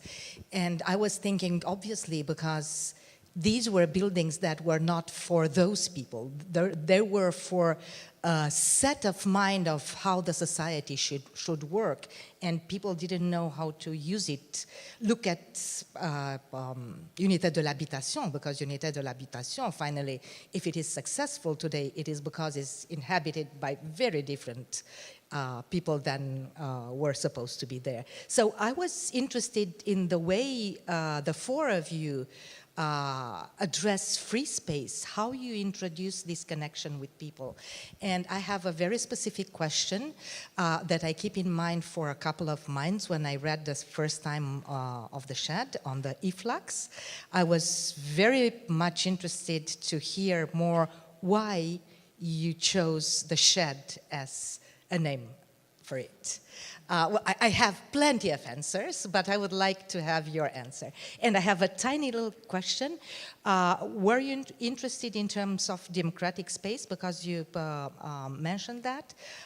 In the very democratic and very flexible project that was done, I think, in 48 by Baudouin, Lodz, and Prouvet on the Maison du Peuple in Clichy, this suburb next to Paris, which is this place that unfolds and folds and does a lot of technological and democratical things. Thank you. Okay, so I'll just. I mean, there are precedents, Prouvet and others about, and I think some 20th century architecture, and this notion of machine for living, for making art. I mean, for us, it was a machine for making art, and so so the mobility or the transformability of the building is important, and the way that this building transforms, it grows in size, and it opens its doors up and down. That's basically, it doesn't do a whole lot more than that. It's kind of like, it's just a lot of steel, basically. So I think that the, maybe the explanation of the name kind of it's kind of a funny story that we called it, right from the beginning, we called it Culture Shed, not the Shed. And the reason was that that we wanted to convince the public that this was sort of like an important sort of large industrial flexible space. So the word shed comes from the industrial shed, and culture, it had to have this, other sort of modifier to put it into context, because shed by itself could have never convinced the mayor of New York for us to do it. So culture was extraordinarily important in the name. And then that got us really very, very far. We got very used to the name. And then came the new the CEO and artistic director, Alex Poots. The very first thing he did was he excised the word culture from the name. And so it was an act of subtraction. And he felt that it was self-evident that it was for culture, and you don't have to say culture. And in fact, when you say culture, that sometimes means negative things. It becomes elitist. And it's just so it's a kind of funny thing. I think it's better that it's just one syllable, and now that it established itself. But I think that the precedents are from throughout the 20th century. Is not a specific model, but maybe 60s work of the 60s was on my mind, and particularly megastructure kind of projects, walking buildings, just like the whole gamut of stuff that was happening at that time. I was educated in the 70s, and my education was more like poetic, John Haydock, and it was about literature, it was about absolutely about the craft. And I had always been interested in something else that was going on at the same time, which was this kind of sort of agency of the architecture to do its own thing, to have its own character. I don't know. It's interesting. So part of your question just about words and free space, and when I hear the word shed, it's just interesting that there's an Irish playwright who wrote a wonderful play called Translations. Brian Farrell was his name, and that was a play about loss of meaning. It was British surveyors mapping out Ireland, and they were measuring the fields and the mountains which had Gaelic names, and the Gaelic names had meaning to do with the land, but when they were mapping them, they put them down phonetically. So they actually had the same sound, but they lost the meaning. And when when Shelley and I were asked to be involved in the Biennale, and we were asked to begin a theme or to propose a theme, when we worked with the idea of space and the idea of free, and we merged them, that when we put free space together, not hyphenated, but as a word like a shish kebab, that it came together, that we also asked that it would be translated into the various languages of the participating countries. And the interesting thing is that then it actually asked people to think, what really is it? What is the kind of conceptual meaning behind it? At one level, it's a parking space free in a parking house just down the road, that you're lucky you got a free space to park your Fiat Bambino. But the other is that it also is a conceptual question about, that's why when we wrote the manifesto, that the word, and when you talk about word or you talk about what we share and about thinking, I think that language, and I'm very interested when you talk about the 6,000 languages at the moment, and that I think two die I think every week or every 2 weeks, two weeks a language dies. And I think that what also is inherent in a language, like we are sharing English now, but also in other languages is embedded experience, that there are words. There's a beautiful Scottish book which traces the words that are lost because of various crafts, that there are words that are actually very particular to crafts that have gone. So words vanish. And it is the thing that we share. And at one level, I'm passionate about individual languages. On the other hand, I think we should all be, or I am passionate about trying to understand one another. As human beings, language can be both a barrier and a joining. That in the end, we're trying to communicate with each other. And architecture, we say that architecture is a silent language that speaks. And I remember being for the first time in Casa del Vecchio and turning around to one of the great architects from this city, a staircase that he made, and I could hear the staircase saying, "Yvonne, come up me." And it was a staircase speaking. And I think that they do speak. I think that architecture speaks, and that when you drop the word culture It's because you want shed or you want people to kind of feel easy and not the institution of arriving to the cultural institution. And that language, I mean, mi dispiace non parliamo italiano, but you have a language of somebody that was teaching with us was saying that your vocabulary of architecture is so much more extensive than in the English language. And that is a treasure in your language of Italian that I cannot access. But you are a place of beauty. And we're here in Venice because architecture is worth it. And it's very interesting that we can put words on things, but in the end, space is a non-verbal experience, and you stand in it with skin. That's why when you have Palasma up on your reading list, everybody should read 10 pages of Palasma every day of their lives, because he's a master at making us aware of us as human beings. And I think that language is an incredibly complex mechanism for us trying to communicate our feelings to one another, even though you sitting on a up near the Arctic with a reindeer walking by is one image I have of you. It's probably not true. You're probably having a cigar in Manhattan. With a reindeer. It is really important that we try and go beyond language that architecture is beyond. It is a language in its own right, and it is much more complex and much more important than we realize. I am amazed at how impactful architecture is on those 7,000 people, say, in the Alle or wherever. And yet, we as a profession do have to speak to non-architects because they live in it. And we can make terrible mistakes as well.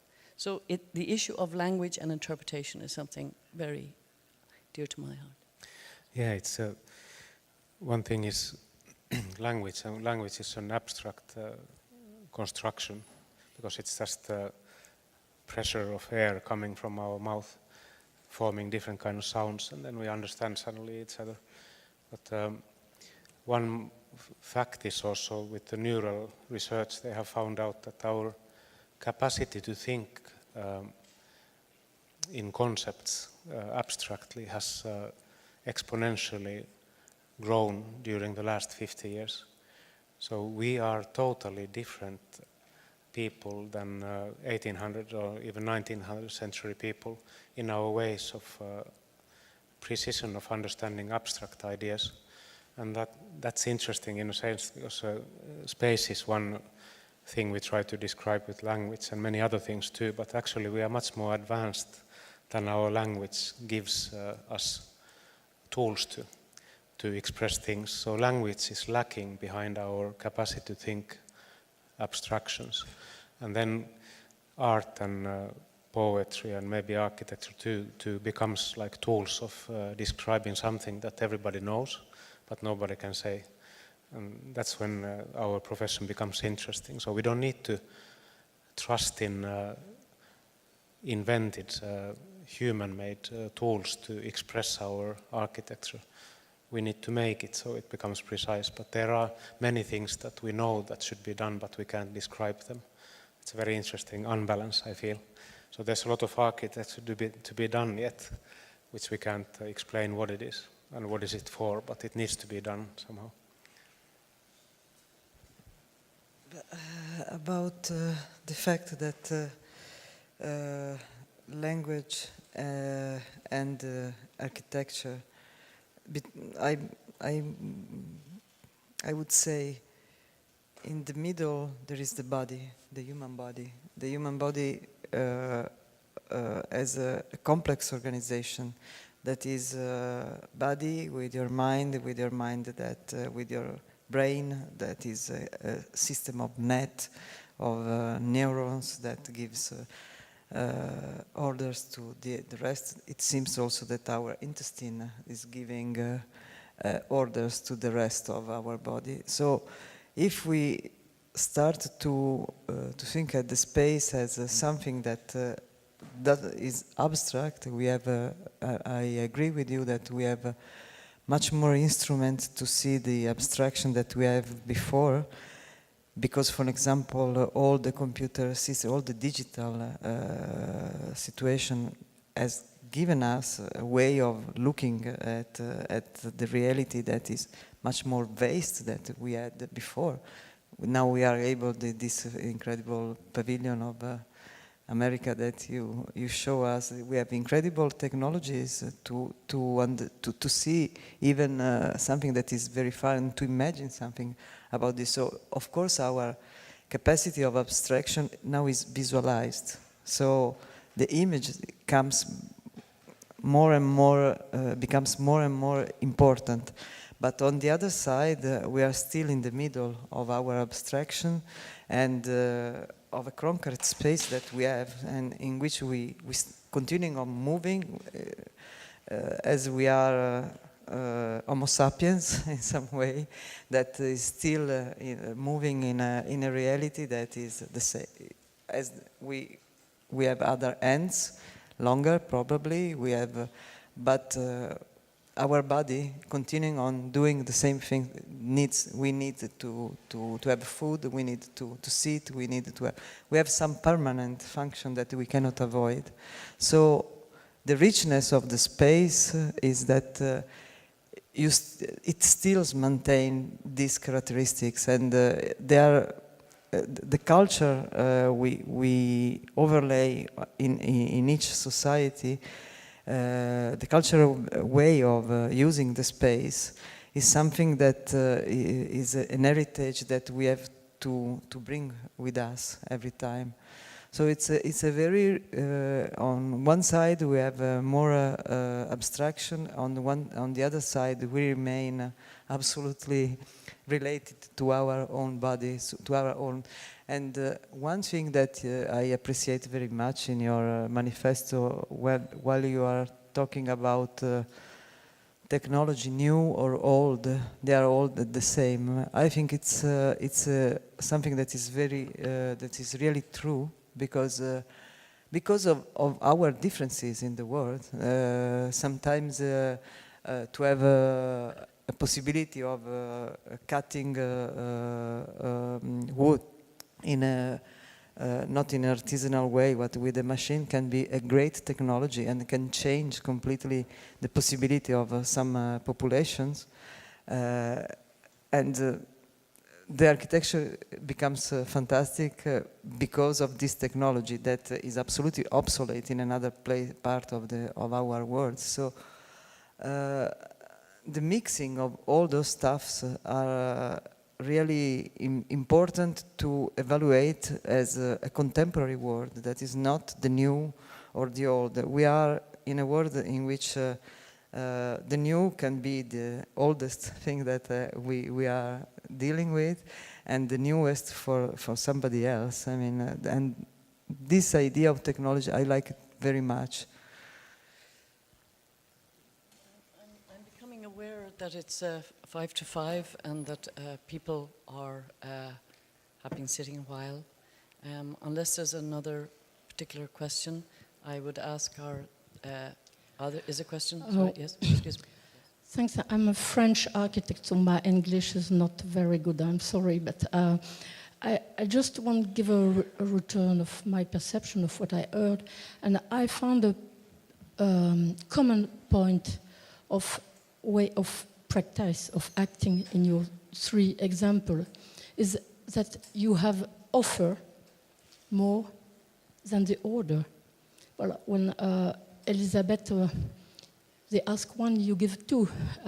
For Laura Peretti, she give more than you ask. They ask a facade and you give space. And even with the extension with Sami Rintala, that there is not order at all, and they offer architect even within order. So I found this fantastic, and I want thank you very much for this. But I remember that I have one of my teacher in 60 years, so 70 years, so about nearly 50 years ago. So it's for the debate, for it's new or not new. I'm not interested, but he say the first rule of the architect is to transform the order. And so here we have example of that. No, we have transformed the order, but we have transformed and augmented the order. So my question, who I'm interested, is to know how we can make today for dissemination of this way of practice, to give more architecture, more quality, more space, more than the order in the actual context of political and economical order.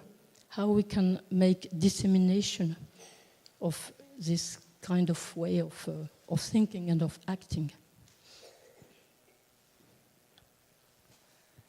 Okay, I'm going to just interpret the question my way. I mean, maybe I'm going to answer the question I want to answer. That I do think it's, yeah, it is.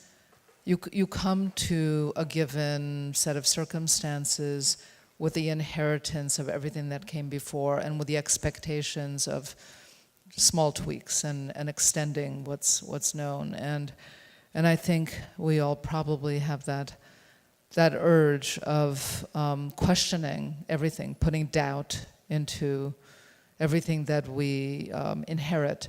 You know, sometimes after the doubt comes a reinforcement. I mean, maybe.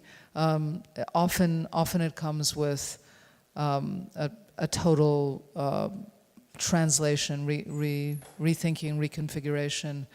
And the order for me has everything to do with cultural, political, social issues. It always has. There's also a formal component. There's a disciplinary component, material, and other kinds of researches that continue to be part of the mix. But I think that is just a very, very important charge for the architect to assume that everything isn't right, when you arrive to a problem. And I wanted to link, this responsibility, to question everything that we typically sleepwalk through, because we don't really always ask those questions, culturally, it's our role to do that.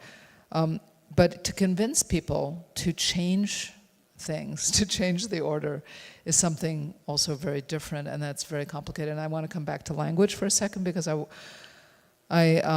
was thinking about, we all have many ideas. The question is how to pull off an idea, how to execute it, how to convince people to spend money, how to convince governments to change a policy issue, how to convince public to change, because people like to do the same thing again, and they don't necessarily like change. So, and I think that if you have a good idea, it's and you really feel that, you feel the passion in that idea, you have to be able to speak in multiple languages at the same time. I'm not talking about foreign languages. I'm talking about, within even one's culture. The kind of language that I would use to talk about a project when I talk to, let's say, a city government, or the culture, the community of people that live there, or the people that may be working there, or spending time there, the client potentially, the people that can raise the money, the journalists, the preservationists. There are so many different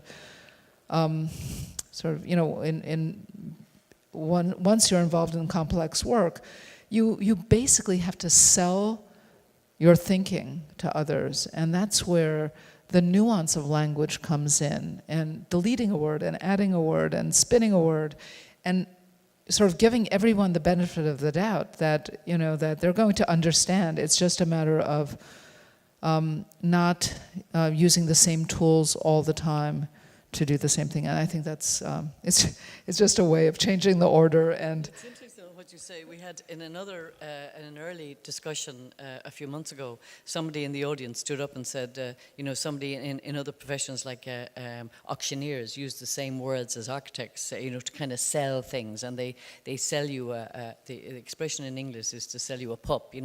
They sell you something that it isn't, and that what's the difference between speaking and convincing you and seducing you with the untruth of something, and then finding the real truth of. I mean, I think what's interesting, what you're saying, is that we have to learn as a profession to communicate to the various people who, and if we, going back to your point, Laura, about we also have to hear people, that you, in a lifetime, you cannot experience, you know, the 5,000 other people's lives. So you have to be like a shaman. You have to kind of be able to hear multiple voices, and with the group of people that you work with, find some other expression that takes that kind of experience into account. But it is interesting, what you're saying is that the same project in the same city needs like 10 voices to be able to have a powwow with the mayor, with the, another mayor, a mayor, the young children, the school teacher, so that there's a bigger spectrum, and that as a profession we need some way of being able to be able to, if it's ways of thinking, it's people on the other side receiving, that's your point, receiving the information, that you have convinced them. Sorry. It's kind of, it's basically, you know, I mean, imagining the filter through which others are seeing. So it's like, it's understanding that there's, that the audience isn't, you know, a monolithic thing. It's textured and complex. And if you have a, you know, big change, if you want to make a big change and you want to do something in a sort of complex city with so many stakeholders, that you almost, that it's a kind of empathetic way of thinking through the eyes of someone else, and you know, without ever demeaning what you have to say, or, you know, undermining it, or selling them something that they don't know, you know, without being the huckster. So I think that is a kind of tool, and architects don't always know it. And some, you know, some architects, you know, have like perfectly brilliant ideas but can't actually get them off the ground because, you know, they don't understand that there's education involved in the middle. I'm always amazed. There's a fantastic quotation about Leverins, who said that everything he said it with a brick. You know, that some architects do not speak. You know, they just build. Excuse me, sorry. Yeah, I think that's a very good precision about how to speak to different groups of people and convincing them. And you could say it in another way, maybe using the funny word design, is that our work maybe is not just to design the building, but also to participate to design in other levels as well, to understand that the design of things needs more general discussion also, not just about the house itself, what you are doing. So it's about political and economical design as well, and try to understand that, how it works, and participate that kind of discussion too. That's very interesting too, because it's not, there's no plus or minuses in front of those discussions. So I think it would be very clever for us to design the projects, to participate them already a bit earlier before they become design projects in a way. And also in the end, further end, then design them also in a way that you design with the guy who is doing there, because they might have very good ideas based on their experience, and that's not designed yet, so let's design it later with that person who is a master of making that kind of things. So you are kind of extending your design a little bit earlier and a little bit later, and not just in the middle. Could be one way of saying the same. Could I ask, I think because it's now 5:10, if I could ask the guests to say one sentence as a finish, just one sentence about ways of thinking. 10 words maximum. I just withdraw to my old sentence of saying that what I believe in very much is that if you hear of something, you forget it. If you see it, you remember it. But if you do it, you learn it. So I think it's more about this, that you have to have a very more active way of thinking. You are doing something while you're thinking, not just thinking.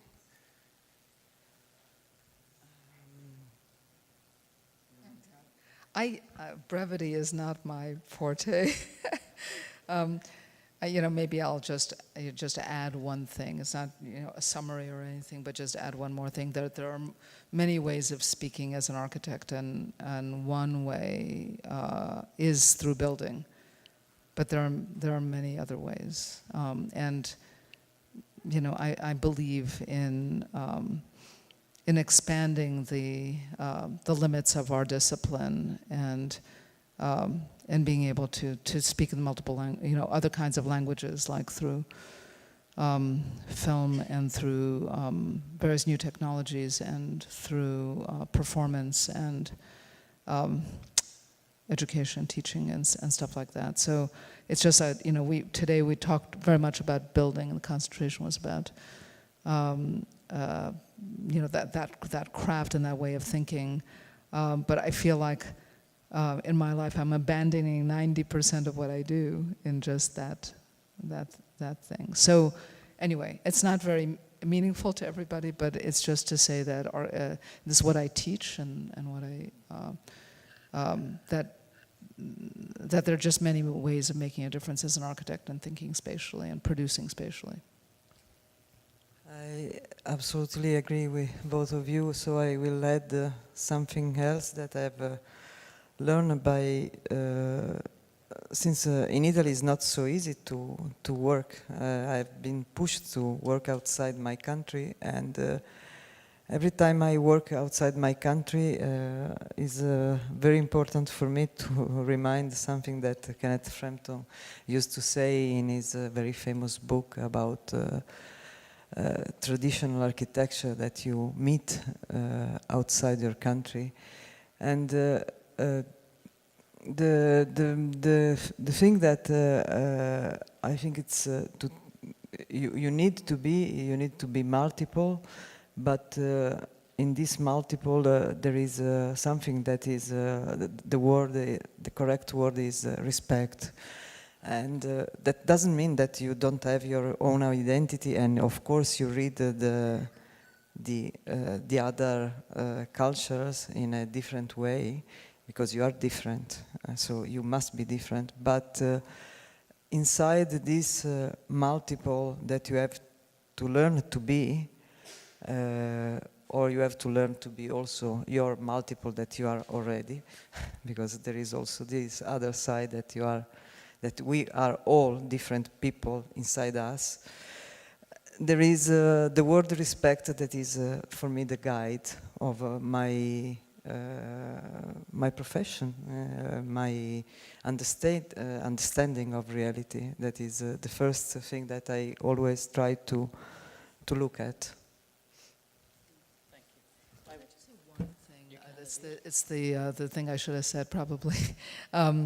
That the theme that you put on the table is really a great theme, and I think that we all found a way of. I mean, because most of us, somehow inherently with that notion of respect for the public, work around that theme, but you sort of crystallized it, and the sort of the in a way celebrating free space, and there are many ways of thinking it, but democratizing space, and in a world that's where every square foot is constantly being privatized, it's not necessarily all free. We're now taking things away and redoing them. So and particularly in cities where people make profit off of every square inch. The sort of importance of architects in helping to protect space for the public is incredibly important. I think it's something that we all really need to think about.